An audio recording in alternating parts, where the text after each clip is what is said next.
अकोला में कांग्रेस के महानगर पालिका चुनाव उम्मीदवारों के प्रचार कार्यक्रम के दौरान कांग्रेस राज्यसभा सांसद इमरान प्रतापगढ़ी ने कहा कि जिस तरह धारावी के व्यापारी और हवाई अड्डों का निजीकरण किया जा रहा है, उसी तरह मुंबई को बेचा नहीं जाएगा। इस दौरान उन्होंने बीजेपी पर भी कड़ी आलोचना की। इमरान प्रतापगढ़ी ने आरोप लगाया कि बीजेपी की राजनीति पूरी तरह से जनता को विभाजित करने और उन्हें शिक्षा से दूर रखने की है। उन्होंने कहा कि विभाजन करो और राज्य करो की नीति बीजेपी अपना रही है। उन्होंने यह भी कहा कि देश में आज इतना द्वेष पहले कभी देखने को नहीं मिला। सांसद ने बीजेपी मंत्रियों की भाषा की भी आलोचना की, जो समाज में फूट डालने वाली है, और कहा कि इस पर पार्टी के वरिष्ठ नेता मौन साधे हुए हैं। भाजपा की पूरी राजनीति बांटने पर टिकी हुई है। भाजपा की पूरी राजनीति लोगों को शिक्षा से दूर करने पे है। बांटो और राज करो की राजनीति पे काम कर रही है। इस देश में इतनी नफरत कभी नहीं थी जितना भाजपा की सरकार में है।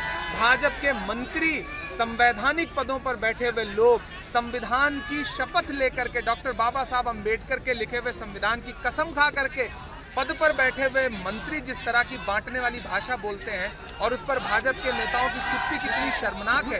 क्या इसीलिए आप मंत्री बने हैं कि आप लोगों को आपस में बांटेंगे?